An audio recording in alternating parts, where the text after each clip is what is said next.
Hey everybody. So let's celebrate Earth Day. It's like a great big hello to Earth and a thank you for everything you do. So you can see here that I made this rounded shape, a semicircle, for the shape of my globe.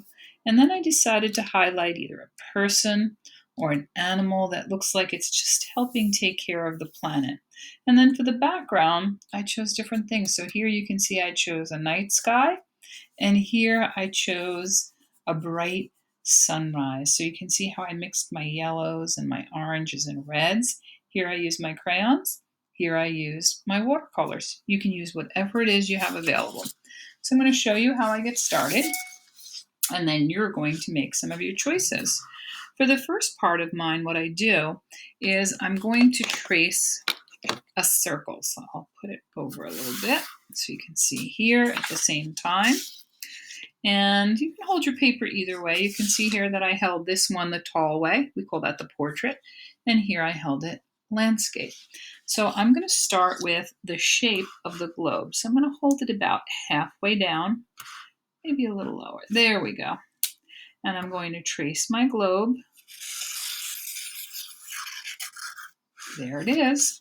And now for the parts where we would see the earth, the land, and the water, I'm just going to make some sort of zigzaggy, curvy, organic shapes from the edge going toward the inside. You can even make some that are just all on their own. But I learned that when I did it, these I made very soft and rounded, that I decided when I saw someone else's work, I decided to make it a little bit more jagged, to make it try to look a little bit more realistic. So I made my earth shape first, and then if I were going to draw the person, you can see I did that a little bit more than half of the circle.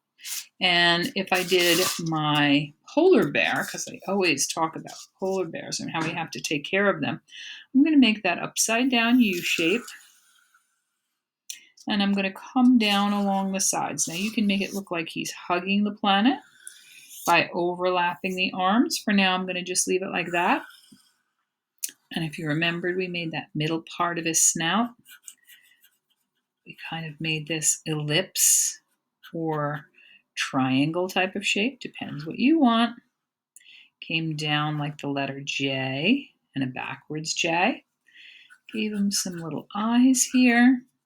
And then those polar bear ears. Now, of course, there could be other animals you could make. Remember when we made our bunny rabbit, we made the ears really, really long.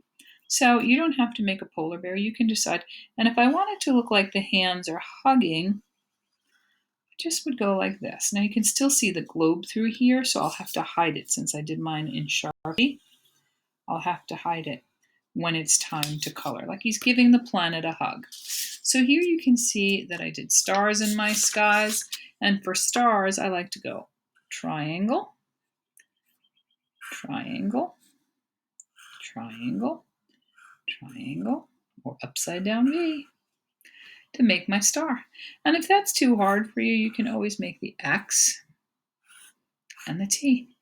You can fill your background with whatever you want. You don't need to add stars. Maybe yours is going to be a sunshiny day. Or maybe you want something else in your picture. Maybe this time I'll add a crescent moon.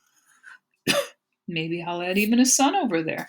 I could add both, right? Because this picture is supposed to be about the earth and how we want to send it, sort of like a postcard to say thank you so much for the star, the moon, the sun. And there I made a sun as well. So once you get to color, you can see that I colored my background in watercolor. I might leave my polar bear, actually, I might leave him white. Remember when we did him, we wanted to give the hint of like fur. You could add little dashes if you want to make it look like fur instead of coloring it in. I'm just doing dashes all around. I like that little idea of coloring in here. Maybe it's not a polar bear, maybe it's a brown bear. So how would you change it? And maybe you want to give him more detail. Oh, let me add his little claws there. There we go. And you see how I did the background here? You could do that background there. Remember when we did our winter sky? You could certainly do something like that if you like. So once I'm finished, here is my polar bear. To get started, I could go in and add more dashes all around. Probably will color this, and if I'm coloring the land, I'd probably think of something in the greens, and the water, I could use the blues. You can decide what you do for yours. Some people in the others, wow, they use such beautiful blendings of green and beautiful blendings of blue. So you decide what you want yours to be, and that is our polar bear. Now for our gal or boy, you could make it either one. For the person, you're going to see that I started the same way. I held it this way for this picture. I traced it.